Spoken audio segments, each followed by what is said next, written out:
തിരക്കുള്ള റോഡാണ്. ഈ ഡിവൈഡറുകൾ നടക്കുക എന്ന് പറയുന്നത് തന്നെ വലിയ പ്രയാസമുള്ള കാര്യമാണ്. നടന്നങ്ങ് അപ്പുറം എത്തുക എന്നുള്ളതാണ് ആളുകളെല്ലാം ചെയ്യുന്നത്. കാരണം ഈ വെള്ളം ഈ വശങ്ങളിലേക്ക് തെറിക്കാനുള്ള സാധ്യതയുണ്ട്. തൊട്ടപ്പുറത്ത് മെറ്റൽ നിർത്തിയിട്ടിരുന്നു റോഡിലേക്ക്. അല്പം മഴ പെയ്തു തുടങ്ങിയപ്പോൾ തന്നെ മെറ്റൽ റോഡിൻ്റെ വശങ്ങളിലേക്ക് നീക്കാനുള്ള കാര്യങ്ങൾ ചെയ്തുകൊണ്ടിരിക്കുകയാണ്. അത്തരത്തിൽ റോഡ് കുറച്ചുകൂടി ഗതാഗത സുഗമമാക്കാൻ, വണ്ടികൾ അങ്ങോട്ടും ഇങ്ങോട്ടും പോകാനുള്ള ഒരു തയ്യാറെടുപ്പിലാണ് ഇവിടെ ഉള്ളത്. ആളുകളെല്ലാം നടന്ന് പോകുന്നു എന്നുള്ളതല്ലാതെ നിലവിൽ പ്രതികരണം എടുക്കാനുള്ള ആളുകളില്ല. നമുക്ക് പ്രതികരണം എടുക്കാൻ ശ്രമിക്കാം. കാരണം തിരക്കുള്ള റോഡാണ്. പേരൂർക്കട ഊളമ്പാറ റോഡാണ്. തൊട്ടപ്പുറത്താണ് KSRTC depot, Peroorkada KSRTC depot.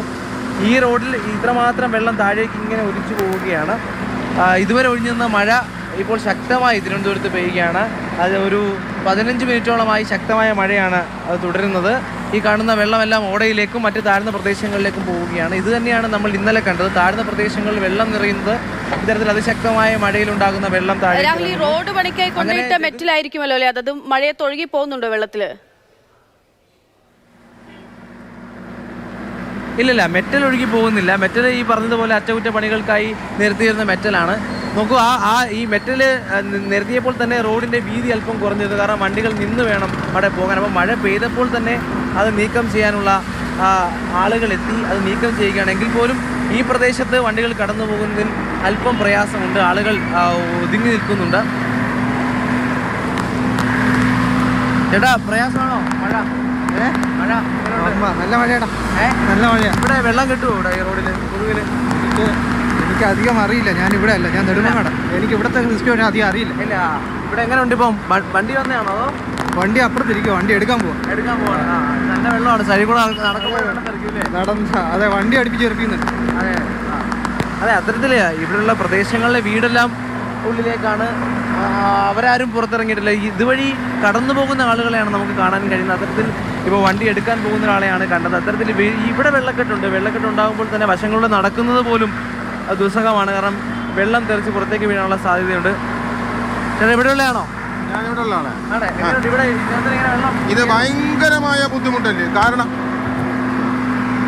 വളരെയധികം ബുദ്ധിമുട്ടെന്ന് പറഞ്ഞാൽ ഈ വഴിയിലൂടെ തന്നെ നടക്കാൻ തന്നെ വലിയ ബുദ്ധിമുട്ടുണ്ട്. അവിടെ അവിടെ ഒരു വെട്ടിയും കൂടെ വെച്ചിരിക്കുന്നു. ഈ ഫുട്പാത്തിലൂടെ വെള്ളം ഓവർഫ്ലോ ചെയ്ത് വരികയാണ്.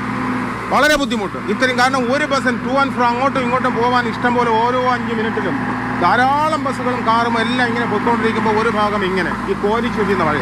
ഞാൻ തന്നെ ആ ഡിപ്പോയുടെ ഇടയിൽ ഒരു 5 മിനിറ്റ് കൊണ്ട് വെയിറ്റ് ചെയ്ത് നിൽക്കുകയാണ്. കാരണം പറഞ്ഞാൽ ഇതിലൂടെ നടക്കുമ്പോഴേ അവിടെ കൂടെ ഉള്ള വെള്ളം കൂടെ ഇങ്ങോട്ട് ഇറങ്ങി വരിക. അത്ര വളരെയധികം ബുദ്ധിമുട്ടാണ്. എന്തുകൊണ്ടാണ് സംഭവിച്ചെന്ന് പറഞ്ഞാൽ ഈ പറഞ്ഞതുപോലെ പൂർവ്വകാല ശുചീകരണ പ്രവർത്തനങ്ങൾ നടത്താതിരുന്നതിൻ്റെ പേരിലും ഈ മഴക്കാലത്ത് ഇങ്ങനെയുള്ള ഒരു ഓട നിർമ്മാണവും ഒക്കെ കൂടെ ബന്ധപ്പെട്ടുള്ള ബുദ്ധിമുട്ട് വളരെയധികം. ഈ വശങ്ങളിൽ നടക്കുന്നതിലും വളരെ പേടിയാണ്. കാരണം ഇവിടെ 1-2 സ്ഥലത്ത് പൊട്ടിച്ചിട്ടിരിക്കുക. വെള്ളം ഇതിൻ്റെ അടിയിലൂടെ പോകുന്നതിന് വേണ്ടിയിട്ട് അവിടെ പൊട്ടിച്ചിട്ടിരിക്കുക. അപ്പോൾ ചിലപ്പോൾ അറിയാതെ കാലങ്ങാനും ഇങ്ങനെ ആയിക്കഴിഞ്ഞാൽ, ഇന്നലെ ഞാൻ TV-യിൽ കണ്ട ഒരു കാറ് റോഡേതെന്ന് അറിഞ്ഞുകൂടാത്ത രീതിയിൽ കാറ് പിന്നെ ഓടയിലേക്ക് മറിഞ്ഞു കിടക്കുന്ന രംഗം നമ്മൾ കണ്ടതാണ്. വളരെയധികം ബുദ്ധിമുട്ട്. നമ്മൾ അത്ര സ്ട്രെയിൻ എടുത്ത് വന്നില്ല എങ്കിൽ നമ്മുടെ കാലും ഇതിൻ്റെ ഇടയിൽ വീഴാനുള്ള സാധ്യത. ഒന്നാമത് വീതി കുറവാണ്. ഇതിനിടയിൽ ഈ നിർമ്മാണ പ്രവർത്തനങ്ങൾ നടക്കുകയാണ്. അപ്പോൾ വളരെ നേരത്തേക്ക് ആകാമായിരുന്നു. പക്ഷേ എന്തോ ഈ ഒരു സാഹചര്യത്തിൽ ഹെവി റെയിൻഫോളാണ്. പിന്നെ നമ്മൾ വിചാരിച്ചത് പിന്നെ വേനൽ മഴയെന്നാണ്. ഇത് ശരിക്കും ഇത് പാതിയാണ്. അത്ര അതിൻ്റെ ഒരു ഹെവി റെയിൻഫോൾ കാലാവസ്ഥ തന്നെയാണ്. അപ്പോൾ ഇനിയിപ്പോൾ നാളെ മറ്റന്നാളൊക്കെ 2 ദിവസം കൂടെ കഴിഞ്ഞ് സ്കൂളും കൂടെ തുറക്കുമ്പോൾ ഇതൊന്നുമല്ല. ഓട്ടോറിക്ഷ പോകാൻ വയ്യ, നടക്കാനാണ് ഏറ്റവും കൂടുതൽ. ഈ മണലും ഈ മെറ്റലും ഒക്കെ കൂടെ കൊണ്ട് ഇട്ടിരിക്കുന്നത് ഒരു വണ്ടിക്ക് മാത്രമേ കഷ്ടിച്ചു. ഒരു വണ്ടി അങ്ങോട്ട് പോയാലേ ഒരു വണ്ടി ഇങ്ങോട്ട് പോകാൻ പറ്റും. ആ സ്ഥിതിയിലേക്ക് വളരെയധികം ബുദ്ധിമുട്ട്. ഇത് കുറച്ചുകൂടി ഒരു പ്രിക്കോഷൻസ് നേരത്തെ എടുക്കണമായിരുന്നു. അതിൻ്റെ ഒരു വീഴ്ചയും കൂടെ ഉണ്ട്. Okay, thank you. ഈ നാട്ടുകാരനാണ് നമ്മൾ പ്രതികരിച്ചത്. അദ്ദേഹം കാത്തു നിന്നിട്ടാണ് വന്നത്. അദ്ദേഹം സൂചിപ്പിച്ച ഓട നമുക്ക് അവിടെ കാണാം. ഈ ഓട എന്ന് പറയുന്നത് ആ വെള്ളത്തിൻ്റെ ഒഴുക്ക് കൊണ്ട് മാത്രമാണ് നമുക്ക് തിരിച്ചറിയാൻ കഴിയുന്നത്. കാരണം ഇവിടെ ഈ പറയുന്നത് പോലെ കുഴിച്ചിട്ടിരിക്കുകയാണ് വെള്ളം സുഗമമായി കടന്നു പോകാൻ. അദ്ദേഹം പറഞ്ഞ ആ സ്ലാബിൻ്റെ കാര്യം ഇതാണ്. ഒരു ഇരുചക്ര വാഹനത്തിലുള്ളവർ നിന്ന് ഒന്ന് കാല് കുത്തിയാലോ ചിലപ്പോൾ ഈ ബാലൻസ് തെറ്റാനുള്ള അല്ലെങ്കിൽ അവരുടെ നിയന്ത്രണം വിട്ടുപോകാനുള്ള സാധ്യതയുണ്ട്. അത്തരത്തിൽ വെള്ളം ഇങ്ങനെ ഇരച്ചിറങ്ങുകയാണ്. ഇതുവഴി വെള്ളം പോകുന്നുണ്ടെങ്കിൽ പോലും അദ്ദേഹം പറഞ്ഞ ഒരു അപകടം ഇതാണ്. ഈ ഫുട്പാത്തിലൂടെ നടക്കുമ്പോൾ നമ്മളൊന്ന് ഇത് കാണാതെ പോയി കഴിഞ്ഞാൽ ഇതിലേക്ക് വീഴാൻ സാധ്യത. അത് കൂടാതെ സൈഡിലൂടെ നടക്കുമ്പോൾ വേഗത്തിൽ പോകുന്ന വണ്ടികൾ, അതായത് നോക്കൂ, പക്ഷേ ഇതിന് എത്രമാത്രം ആഴമുണ്ടെന്നുള്ളത് എനിക്കിപ്പോൾ മനസ്സിലാക്കാൻ കഴിയുന്നില്ല. കാരണം വെള്ളം ഇരಸಿ ഇറങ്ങുകയാണ്. ഇവിടെ നിന്നാണ്, ഈ ഡിപ്പോ ഭാഗത്തു നിന്നാണ് വെള്ളം താഴേക്ക് അതിശക്തമായി ഒലിച്ചിറങ്ങുന്നത്.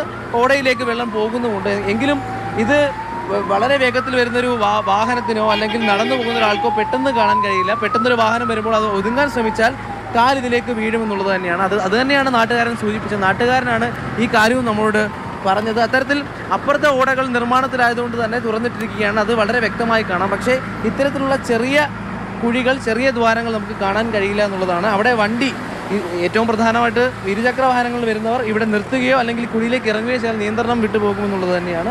എന്തായാലും കുട്ടികൾ ഉൾപ്പെടെയുള്ളവർ നടക്കുന്ന വഴിയാണ്. ഡിപ്പോയിൽ നിന്ന് പേരൂർക്കട ഭാഗത്തേക്ക് ഒക്കെ പോകുന്ന തിരക്കുള്ള റോഡാണ്. അതുകൊണ്ട് ഈ മഴയിൽ ഇത് കാണാൻ കഴിയുന്ന വലിയ അപകടമാണ്. അത്തരത്തിൽ നോക്കൂ, ഈ ഫുട്പാത്തിൽ തന്നെ വെള്ളക്കെട്ടുള്ള സ്ഥലമുണ്ട്. എത്രമാത്രം ആഴമുണ്ടെന്നോ ചെടിയുണ്ടെന്നോ പോലും അറിയാൻ കഴിയില്ല. അത്തരത്തിൽ അതിശക്തമായ മഴ തുടരുകയാണ്. അപ്പോൾ നമുക്ക് കാണാൻ കഴിയാത്ത കുറേയധികം പ്രദേശങ്ങളുണ്ട്. ജാഗ്രതാ നിർദ്ദേശം പുറപ്പെടുവിച്ചിട്ടുണ്ട്. ഇതിലൂടെ നടക്കുന്നതായിക്കോട്ടെ അല്ലെങ്കിൽ മഴയിൽ ഇറങ്ങുന്നതായിക്കോട്ടെ ജാഗ്രത പാലിക്കണമെന്ന് തന്നെയാണ് നമുക്ക് പറയാനുള്ളത്. തീർച്ചയായും രാഹുൽ സൂചിപ്പിച്ച പോലെ തന്നെ അത് തീർത്തും നമ്മൾ പ്രതീക്ഷിക്കാത്ത അല്ലെങ്കിൽ ചെറിയൊരു അപകട കുഴിയാണ്. പക്ഷെ അത് വീണിട്ടുണ്ടെങ്കിൽ അത് വലിയ അപകടം ഉണ്ടാകാനുള്ള സാധ്യതയുണ്ട്. നടന്നു പോകുന്ന ആളുകൾക്ക് മാത്രമല്ല, കാൽനട യാത്രക്കാർക്ക് മാത്രമല്ല, വാഹനത്തിൽ സഞ്ചരിക്കുന്നവർക്കൊക്കെ അതേ ബുദ്ധിമുട്ടുണ്ടാകും. നമുക്കതിൻ്റെ ആഴം എത്രത്തോളം ഉണ്ട് എന്നുള്ളത് ഇപ്പോൾ പ്രേക്ഷകരിലേക്ക് കാണിച്ചു തരാൻ ബുദ്ധിമുട്ടുണ്ട്.